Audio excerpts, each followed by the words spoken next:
Bueno, nosotros teníamos un plan dentro de nuestra carrera de ingeniería biomédica.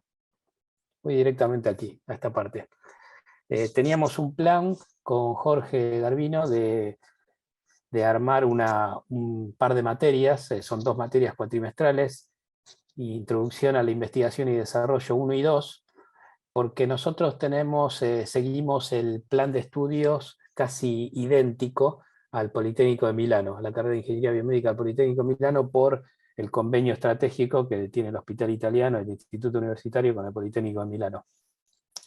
Y también pensando en la movilidad de estudiantes y de profesores, que por supuesto por la pandemia se suspendió todo, quedó pendiente para el futuro. Y en realidad cuando decimos que es casi idéntico, no es idéntico porque la normativa argentina requiere que demos materias como por ejemplo legislación, que está presente en todas las carreras de ingeniería del país, que en Italia no se da, por ejemplo, o gestión ambiental, algunos pocos contenidos, los demás es lo mismo. Y ellos tienen una actividad que se llama tirocinio externo, que es parecido a una PPS, a una práctica profesional supervisada, pero no es exactamente lo mismo, es un poco más académica, es más parecido a una materia que a la PPS.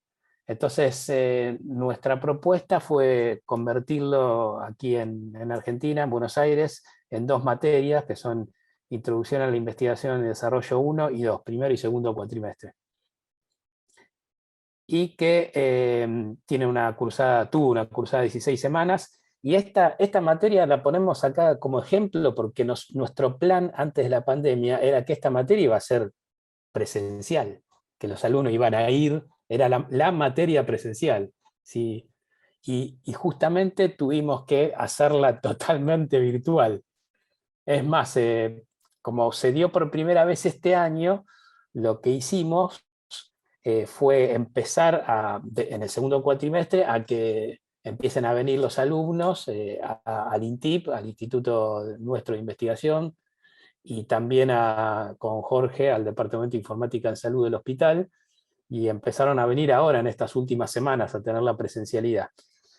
Y todo esto, como pusimos al principio, utilizamos una metodología de aprendizaje basado en proyectos, que nosotros creemos que es una buena adaptación de otra metodología mucho más difundida, que es aprendizaje basado en problemas, que es una buena adaptación para carreras de ingeniería, porque recrea, eh, si bien no en su totalidad, recrea el trabajo de un ingeniero, que un ingeniero tiene que hacer proyectos. Entonces, dentro de esa forma de recrear los proyectos, nosotros lo tomamos como proyectos integradores, donde pudimos armar un equipo de trabajo docente multidisciplinario.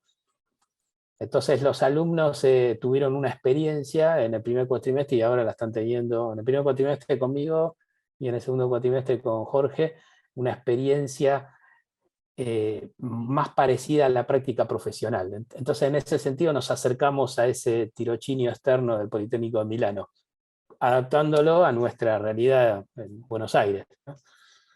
Y también, por otro lado, para nosotros fue un gran desafío hacer esto, porque nuestro diferencial en la propuesta educativa es trabajar dentro del hospital italiano, con el hospital como un gran laboratorio. Y obviamente durante la pandemia no lo pudimos hacer y nos quedó como pendiente. Pero así como para dar, bueno, estos son los proyectos que hicieron los alumnos con impresión 3D y también con un equipo de Raspberry Pi para controlar, por ejemplo, freezers y también el bioterio, por ejemplo, midiendo temperatura y otras variables. Y pudimos llegar bastante lejos con esto. Obviamente no fue lo que pensábamos antes de la pandemia. Entonces, entre las reflexiones que tenemos es que eh, este sistema que se viene ahora, que es la combinación de virtualidad y presencialidad, está muy bueno, no sirve.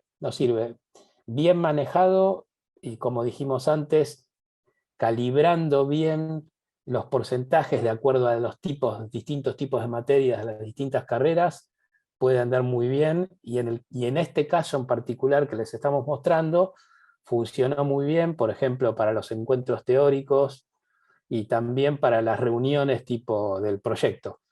Faltó la parte práctica, que quedó un poco chica, pero que la estamos remontando ahora en estas semanas. Y bueno, entonces, como conclusión final, el aprendizaje basado en proyectos es una metodología que nos gusta, que tiene que ver con las incumbencias también, el aprendizaje por incumbencias. Es algo que se puede implementar, que se puede calibrar para hacer desde proyectos chicos que entren en pocas semanas o en un cuatrimestre, a obviamente un proyecto final de carrera, y que es una aproximación a ese escenario real de la práctica profesional de la ingeniería. Y nos va ayudando también a los alumnos a que se ordenen en otra forma de trabajo, porque a tercer año llegan, que es donde damos esta materia, llegan con el chip de estudiar ejercicios, parciales, finales, y acá tienen que cambiar y tienen que ponerse a trabajar de otra forma. Ya no es el final que estudio esto y listo. Acá no saben con lo que se van a encontrar, dificultades, y bueno, es bueno porque forma parte del aprendizaje también. Y bueno, tuvimos algunas publicaciones, por ejemplo, en el Congreso Argentino de Enseñanza de Ingeniería, que se hizo hace poco, el mes pasado, presentamos ahí, también tenemos algunas publicaciones anteriores, y vamos por este mismo camino, vamos a seguir yendo. Y este es parte del equipo de trabajo, con Mariana Ríos y Natalia Perdis, que trabajaron muy bien. Y bueno, muchas gracias.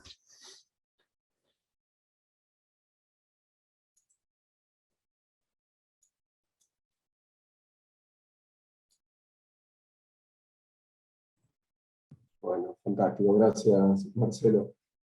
Muy bueno también y interesante, digamos, la variante que proponer este caso particular de estas dos materias que eran, digamos, si se quiere, las que teníamos por ahí con mayores posibilidades de dar una cercanía con lo que era el mundo profesional, o bueno, lo que se entiende por el trabajo de un ingeniero. Y justamente viendo hacia esa perspectiva, cuando uno ve cómo ha cambiado el mundo laboral, porque nos encontramos con empresas donde, en algunos casos la empresa, o en otros casos sus empleados, ya no quieren trabajar esencialmente, o necesitan trabajar de una manera tal vez geográficamente mucho más distribuida, porque la plantilla laboral se desarmó, digamos, porque la gente se relocalizó, o porque, como decía Federico en algunos casos, ellos incorporaban estudiantes de otras geografías, y las empresas también tomaron personal, digamos, de otros países inclusive, y cambió la manera de trabajar. Entonces ese cambio en las empresas, que todavía también obviamente tiene que consolidarse y ver cómo va a seguir evolucionando, digamos, en la pospandemia, le trae a la universidad nuevas demandas, porque es como que cambian muchas profesiones, los modos de trabajar. Asimismo, bueno, la velocidad del avance de los conocimientos y la creación de nuevas carreras o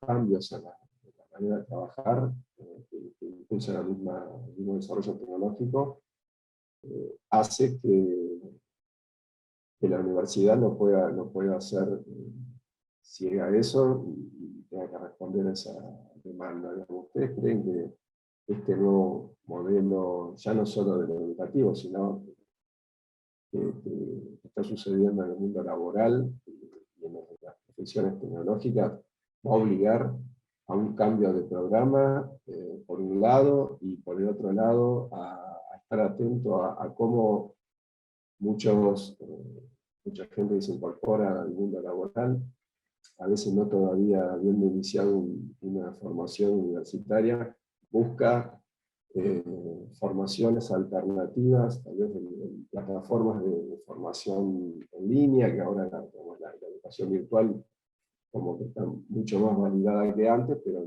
no todas las ofertas y las propuestas formativas son obviamente de la misma calidad, no tienen el mismo respaldo como lo puede dar universidades como las de ustedes. Entonces, ¿qué opinan de ese futuro para la universidad en función de estas nuevas situaciones? Quien quiera tomar la palabra. Me parece que hay que entender que esta es una oportunidad, que esta modificación, estos cambios, tienen que ser parte de una gran transformación.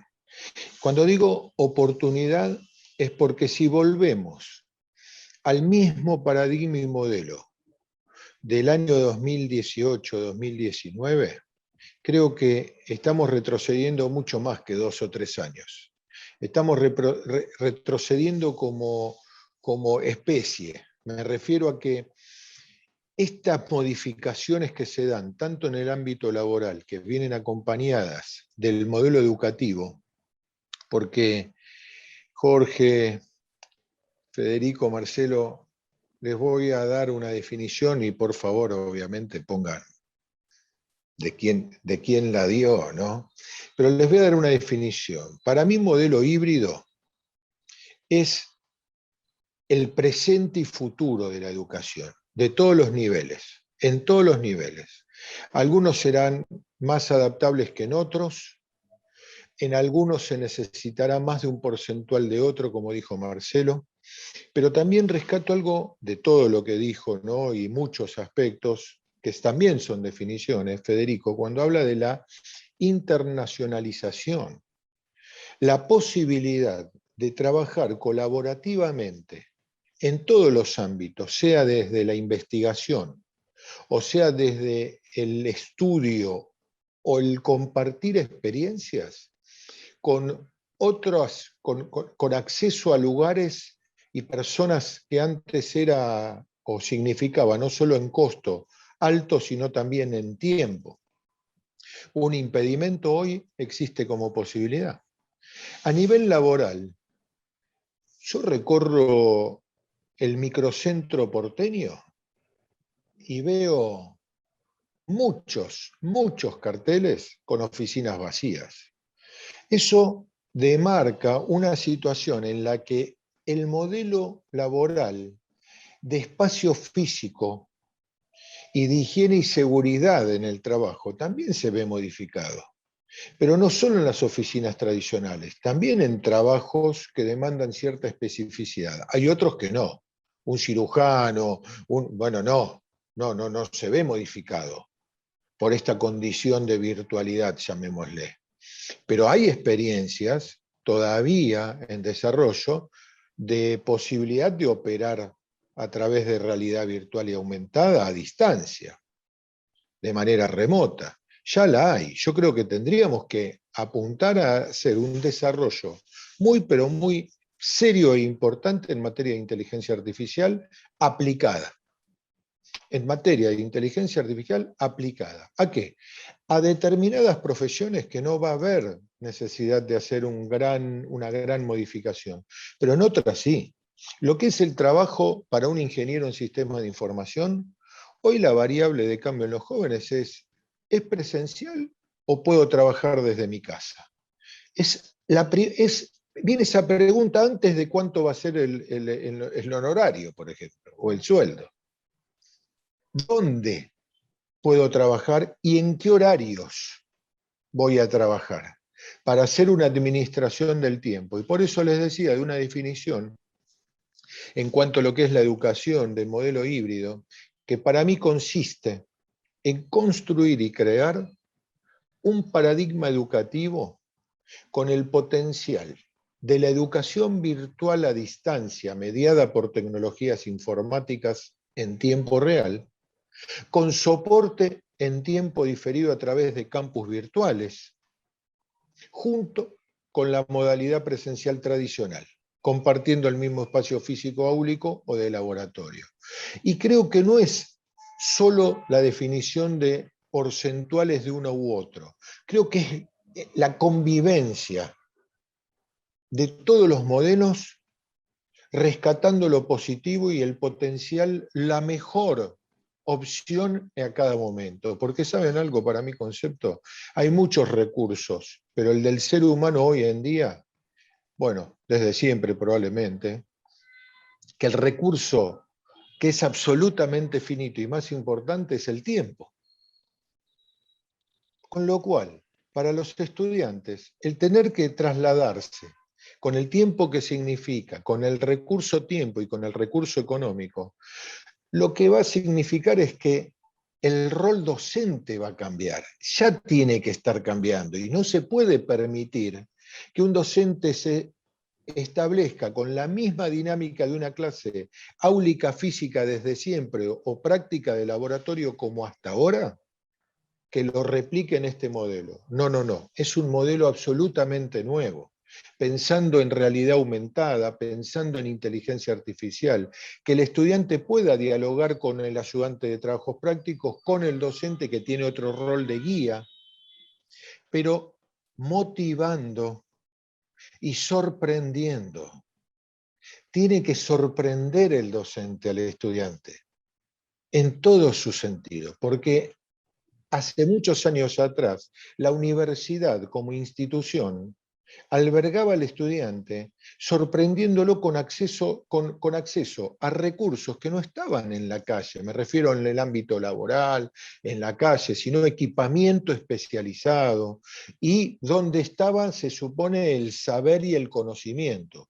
Hoy, ¿por qué migramos a pensar en la formación por competencias? Porque el saber, el conocimiento pasa por el raciocinio del identificar hoy en Internet, que antes estaba solo en ámbitos reducidos, bibliotecas o personalidades de prestigio que podían establecer eso. Hoy no. Entonces, ¿cuál es el rol docente? Para mi concepto, tiene que sorprender y motivar y que valga la pena el trasladarme, que valga la pena el conectarme en una videoconferencia, el que valga la pena hacer una práctica de laboratorio, sea remota o sea presencial. Y por último, creo que para los trabajos del futuro, el gran desafío, porque ya es una máquina andando, ya estamos adentro, el gran desafío es la legislación vigente. Creo que el desafío más importante es la legislación. Y no lo digo en términos de gremios ni de derechos. Lo digo desde el punto de vista que la legislación está muy, pero muy atrás de lo que está pasando hoy en la realidad a nivel mundial. Simplemente eso. Bueno, súper contundente, Andrés. Federico, Marcela, ¿quisieran agregar algo sobre la... Puedo, gracias, Marcelo. Agrego una cosita en relación escuchándolo también a Marcelo, que contaba lo de el aprendizaje basado en proyectos, ¿no? Que es algo que nosotros venimos hace años trabajando y que no es fácil, es un proyecto a mediano plazo, incluso hasta a largo plazo, para aceitar y que todo funcione de la manera que nosotros concebimos, ¿no? Como este aprendizaje basado en proyectos. Cuando yo decía proyectos integradores me refería un poco también a esto, que mencionaba Marcelo, pero sí les confieso que digamos, tenemos muchas más ganas de avanzar de lo que en realidad pudimos. Y sumando digamos, este comentario en relación al approach, al acercamiento que hacía mención Marcelo, lo que dice Andrés de no perder las cosas que ganamos con este espacio, incluso estas, ¿no? O sea, que volvamos a la presencialidad, para nosotros es importante volver a la presencialidad, pero no abandonar, por ejemplo, el aprendizaje basado en proyectos que surgió como parte de esta movida o este acercamiento de de querer explotar al máximo no solamente el saber, sino la aplicación del mismo en pandemia, pero que puede ser utilizado en presencialidad también. Es decir, aprendimos cosas nuevas, nos movemos distinto, utilizamos el tiempo distinto, valoramos o aprendemos a valorar el tiempo de otra manera, pero aquellas cosas que ganamos como estrategias de aprendizaje, acercamientos de aprendizaje en pandemia, no se pueden perder, definitivamente. ¿Sí? Estén o no estén alineados con la presencialidad, digo, aprendimos cosas, sigamos utilizándola en la modalidad que sigamos en función de las cuestiones de legislación de la educación o digamos, resoluciones de la educación que afectan a la educación o cuestiones que hacen a la remoticidad o no remoticidad. Eso solo quería agregar. Federico, muchas gracias. Sí, es cierto, ahora que comentan y da para reflexionar un montón de dónde estará ese punto. Seguro, como decía Marcelo, cada carrera, cada propuesta tendrá el punto de calibración propio, más allá de que todo es dinámico, pero sin duda que también es una oportunidad que no se puede desaprovechar, porque por ahí esa inercia que a veces teníamos los docentes, incluso digamos, para exprimir y optimizar el uso de herramientas virtuales o informáticas, no necesariamente todo para actividad remota, pero a veces uno lo tenía como una opción y simplemente seguía tal vez con una clase típica que tal vez era la misma que daba otro profesor, cambiando alguna imagen con mayor resolución o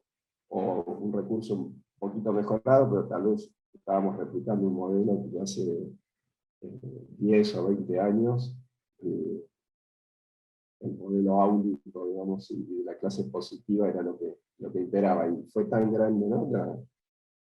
El tsunami, si se quiere, que hubo que surfear, que bueno, el cuerpo docente no tuvo otra salida que capacitarse en las nuevas herramientas. Ahora tenemos una inercia vencida, digamos, y por suerte una dinámica que, como ustedes bien dicen, hay que saberla canalizarla y conducirla para el lado de lograr un nivel educativo superior con estas nuevas modalidades híbridas y aprovechando todo lo que cada una puede dar, complementándose con las otras.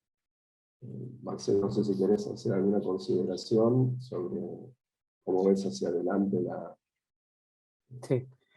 Sí, bueno, por supuesto, 100% de acuerdo con lo que dijeron tanto Andrés como Federico.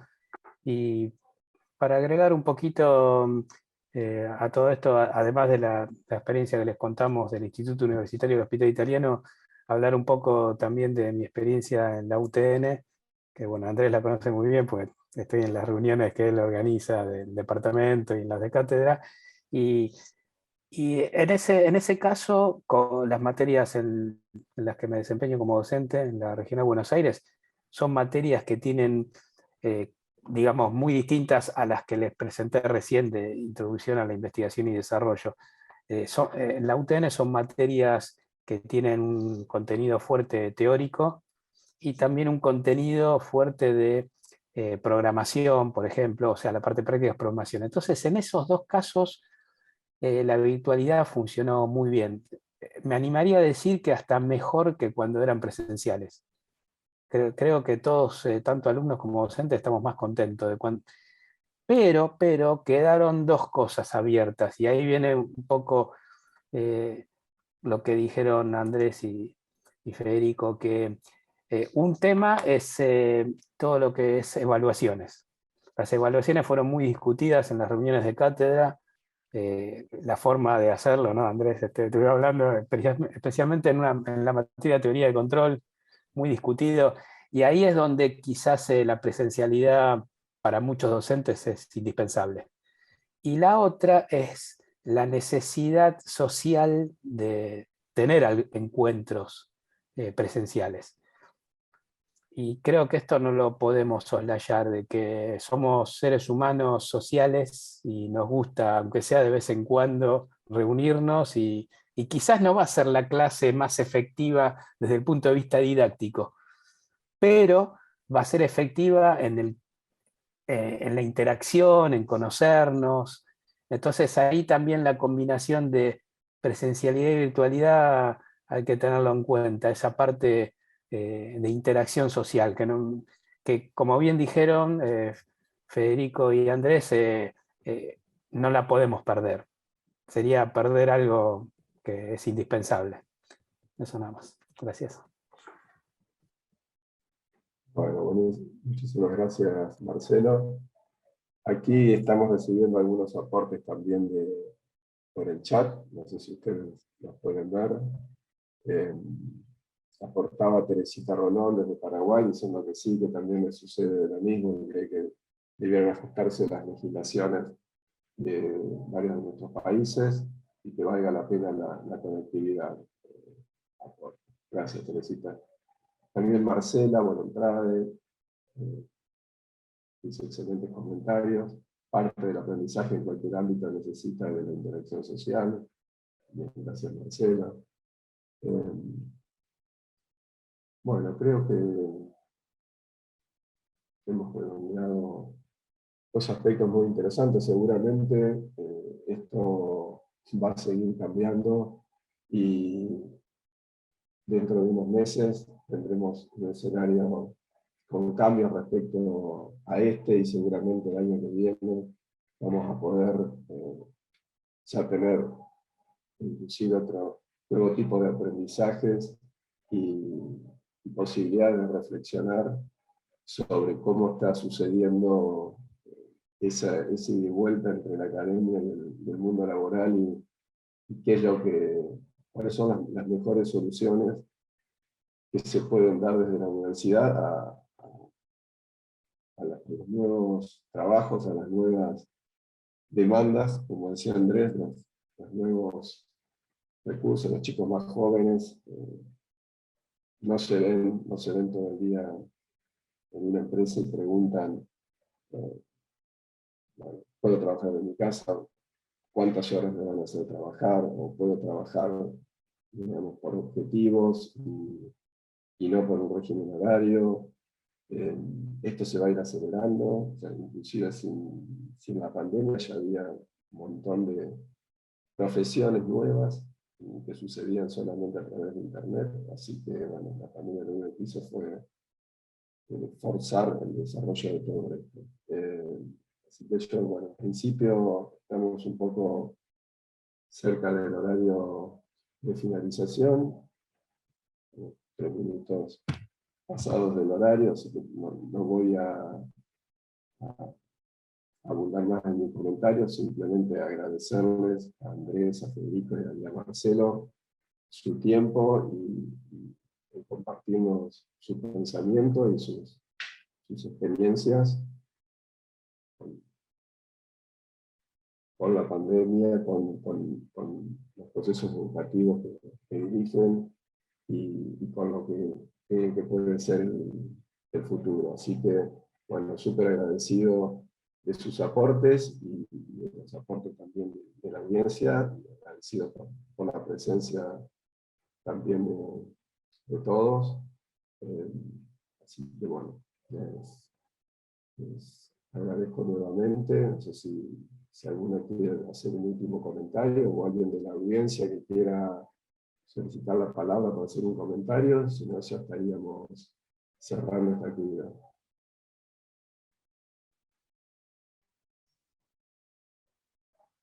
Un gran placer y un honor, como dije al inicio. Muchas gracias, Jorge.